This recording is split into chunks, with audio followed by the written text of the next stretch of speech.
Yep, I'm winding up this channel. I'm still going to leave all my videos up, but I just won't be adding any new videos to it. I'm finding that it just takes up too much of my time. I've tried to just scale back a little bit and not to put up as much, but because when I see something in a news article, like just today, I put another video up, I just feel I have to put it up. So I think the only way really for me and how I think is to just have a clean break from it. And I'm not going to say I'm going to come back at a certain time because I really just don't know. I'm just at this point in time, I'm just winding it up. But I sort of started off with the David Icke on Channel 9 video that I did. That really sort of whetted my appetite and got me sort of riled up a lot and opened my eyes. And then it was around that time I started watching PK stuff. Probably PK was the number one influence on me, especially, well, even right now, he's got another video up. I just finished watching it. Oh, it's just great stuff. Really, really, there's no other one like no one else like PK. I don't need to tell you that. He's yeah, one of a kind. He's great. Gets his message across, and anyway, very valuable to so much information, especially with me. And he's certainly woken up so many people. He's done so much good, that guy, for the Truther, and so's some of the other punters that get out there, and Woodrow and Pyman and AML. And I wasn't going to start listing people, but I'll just throw a couple out there. And what I've really enjoyed about my channel, oh, the Rockno, oh, his space one was gold. And Robbo Max, he's excellent.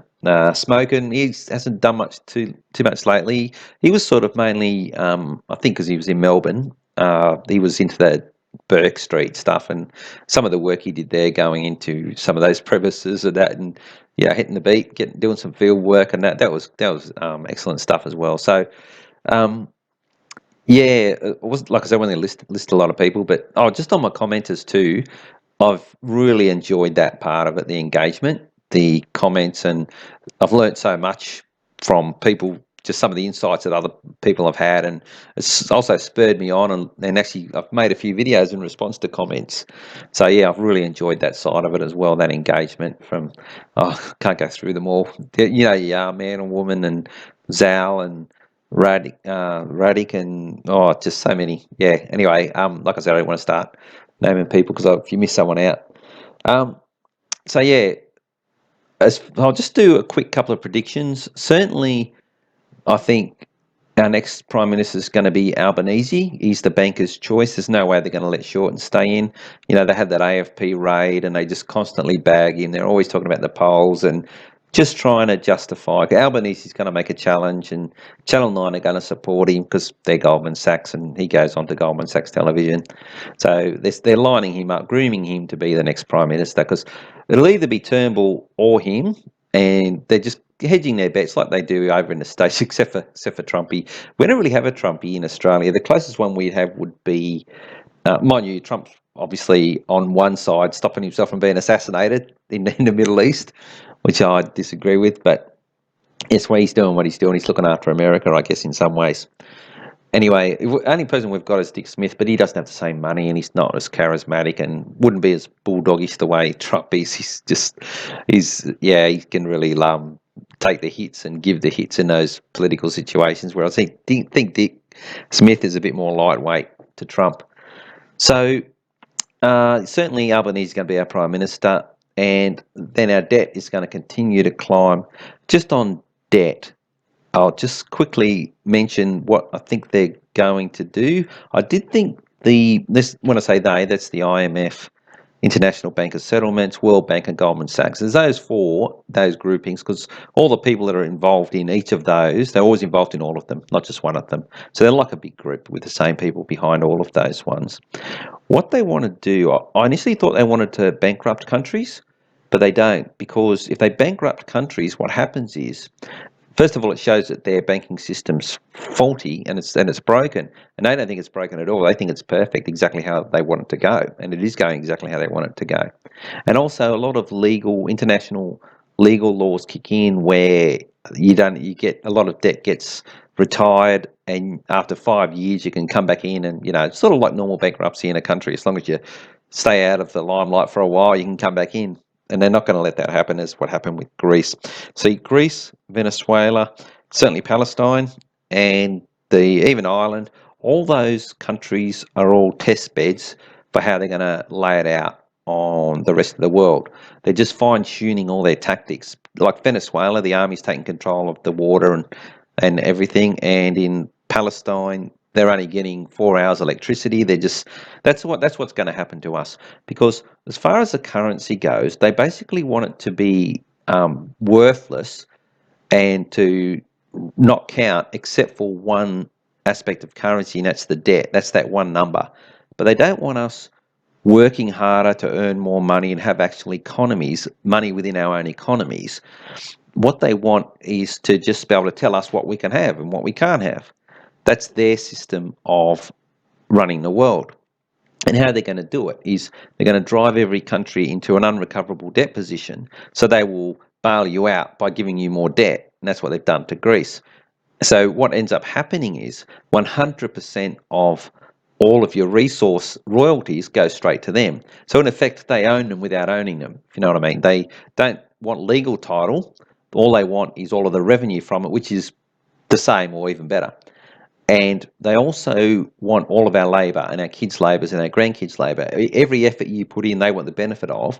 And with that debt number that they'll just keep waving in front of you, they will just tax us to 50, 60, 70, 80, but whatever they need to do to make sure that we can never work for ourselves and accumulate money for ourselves and virtually have nothing, and it will just be what they give us, either food on aid trucks, like I said, 4 hours worth of electricity. That's the model, and that's what they're setting up. In Venezuela, the army controls the water, who gets water, who doesn't. That is how these guys, and that's now, obviously they couldn't do that without all these hoaxes and all these laws that they're bringing in. And that's why the work that PK and all the other guys are doing is trying to help get that part of people's brains that this is what this is about. But it's the laws that they're bringing in. So we've got shoot to kill laws, we've got police with balaclavas on, with machine guns, walking around the streets in every Western country, because that Patriot Act has been transplanted in every single country, which is surveillance on everyone and indefinite detention and put you in jail for nothing. And also, let's not forget that Martin Place hoax event, which was the tent city, because what they did there was they wanted a law to be able to just move people on with water cannons and everything, whatever they're going to have, under the law. And so even though, so they let them stay there. There's no way they could have let that tent city. That would never ever get off the ground. The council and that would have got rid of them within the first week and a half. There's no way all those rich people around the banking system would have put up with that, because it was outside the Federal Reserve. A Reserve Bank. So they let that go, and then they said, oh, we need this law. And they didn't even use that law, by the way, but well, we brought it in anyway. So that's what they've done. They brought in all these laws, because what's going to happen is, like I said, they're not going to bankrupt countries. They're just going to let all nations slide into that bailout cycle where you just don't get any, you can never, no matter how hard you work, you can never ever get ahead. And you know what, our debt could be $500 trillion and our interest payment could be 20 trillion and our GDP is like 1 trillion. You know, it's just, you're never ever going to be, and they're not going to forgive any debt. They're just going to hold it over everyone. So that's their plan. And once people realise that there's no hope, that's when they're going to go, well, hang on, there's no way out of this. They're going to tell all the lies and through the media that they own to try and placate people. But eventually people are going to go, hang on, that's when they're going to start shooting people up. The leaders and the ringleaders, and they'll surveil them and they'll get them and chuck them in jail forever and kill them probably in there and whatever they're going to do. It's going to be a bloodbath, okay, for anyone that tries to resist their model for administering the world. They're handing out food aid. That's kind of that's in their mind. Mind you, they'll be having Tasmanian salmon and beef from Argentina and all the best foods in the world will still be going to the royal family and to the Rothschilds. We'll be getting genetically modified, grain-fed crap of pigs and whatever else it is. That'll be thrown off the back of aid trucks for people. Sounds very like they could never ever get there, but they'll get there. That's their plan. The only problem they got at the moment, just on currency, they won't go to a one world currency because they right now they're going to, but not yet, because they use the exchange rate between countries to attack countries. They'll devalue a country's dollar just through manipulation. Soros does it all the time. And then they attack that country. Well, they can't do that once there's one world currency because everyone's got the same currency. So they want to get everyone into this debt position, and they need every nation to be in an unrecoverable debt position. Every single nation in the world will be in that position. Then the one world currency. There was an article in some new art magazine back in 1988 that by 2018 it'll be coming in.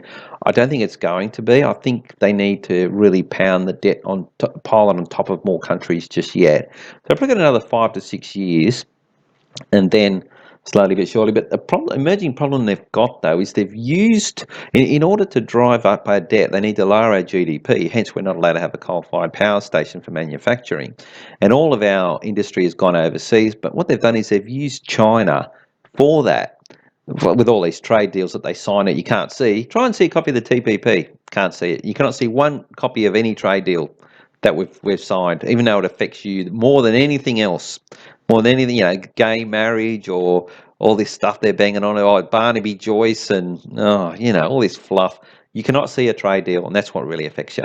So what they're going to do there is, with the trade deals, is they've transferred all of our jobs over to China, but China's become very strong.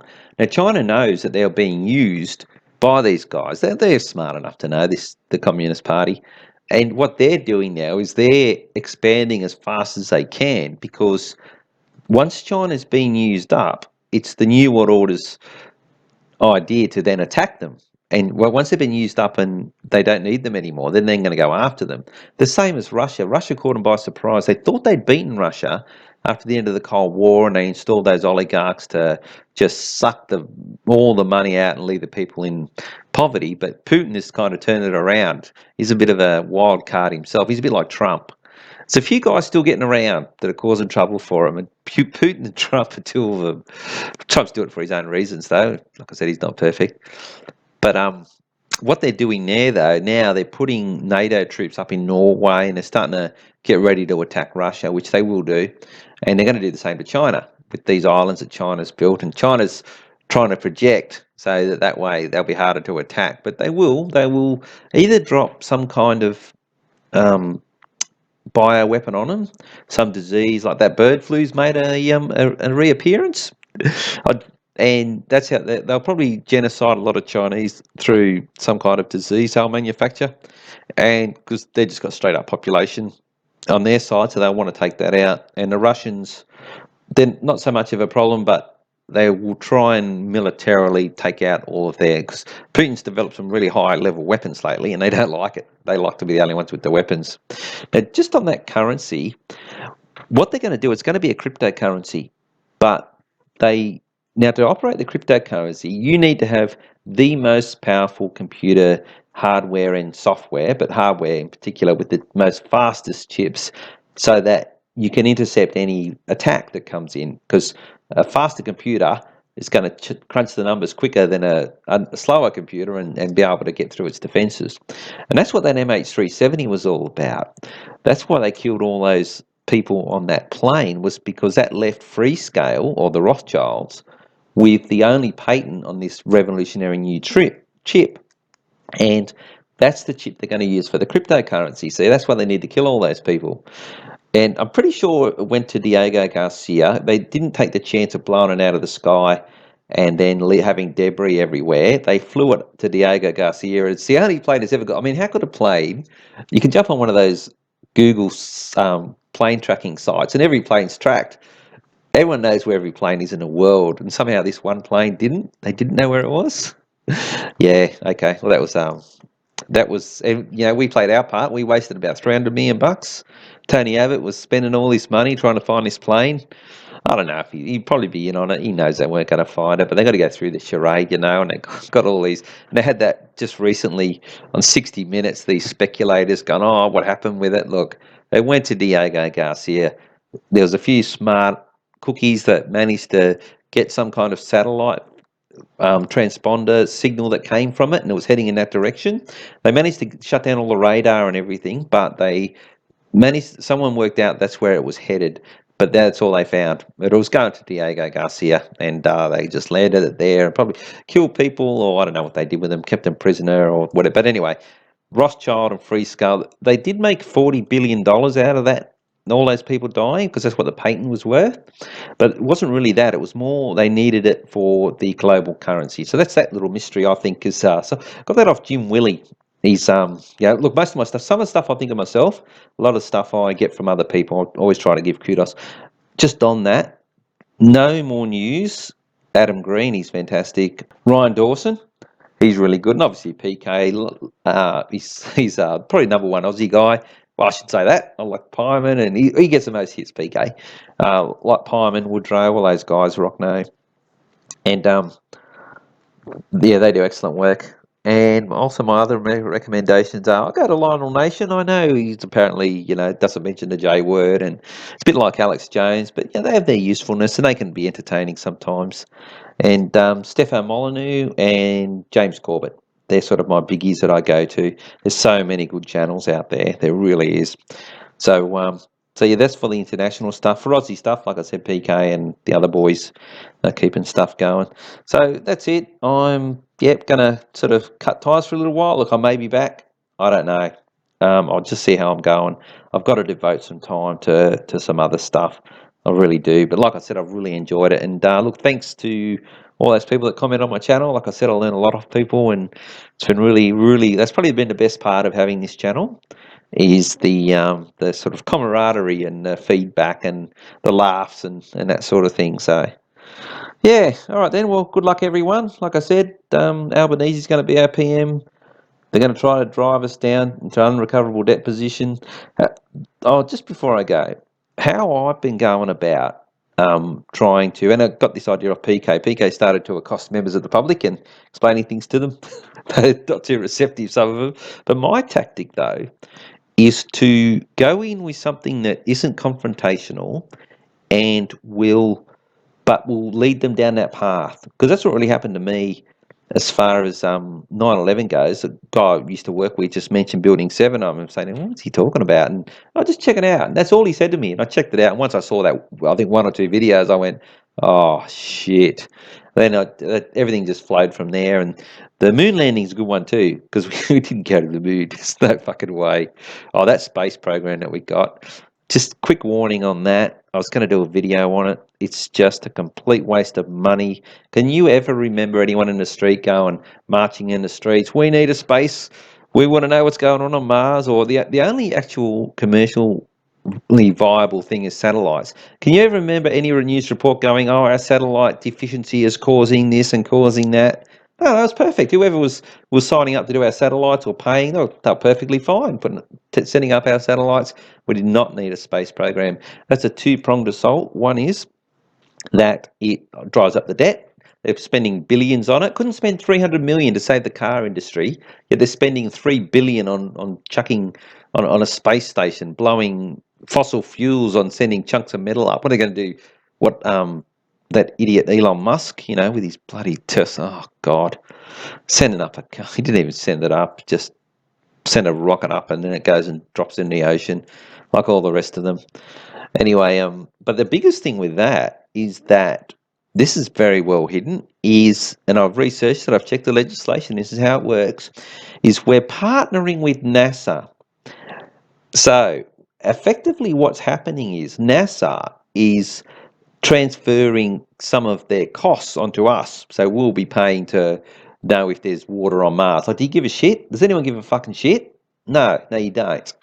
But that's one part of it. And also, we take on the liability. So if we have Australians that are employed in our space agency and they're partnering with NASA and they're over in Cape Canaveral and something goes wrong, Australian taxpayer, just say a jet, one of the rockets blows up before they get to send it up into space to fool, or send it up into the sky before it gets to the ocean to fool everyone. We have to pay for that. But if they don't get to successfully run their little video show, and then once it gets up, they then do all the CGI, and we're all meant to believe that what's going on up there is what's going on up there.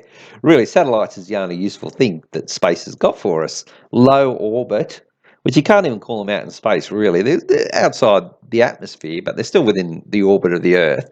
They haven't gone out into deep space. I'm not even sure you can. I watched this video where this rocket scientist from the 50s did the calculations on the fuel just to get the weight of the fuel up there. The fuel needs to burn like it's about 90%. So you've only got 10% payload. The rest of it is just burning up its very own weight in fuel to get up into the sky. I don't know. Like this space stuff is just. But you didn't go to the moon. Like there's no fucking way. You watch all those interviews. Watch Bart Sabrell. We did not go to the moon. So anyway, yeah. So the space program is just money pit, and it's also designed to. God, this is going on forever. Sorry about this, boys. If you're still here. Good work. You're still listening after all this time.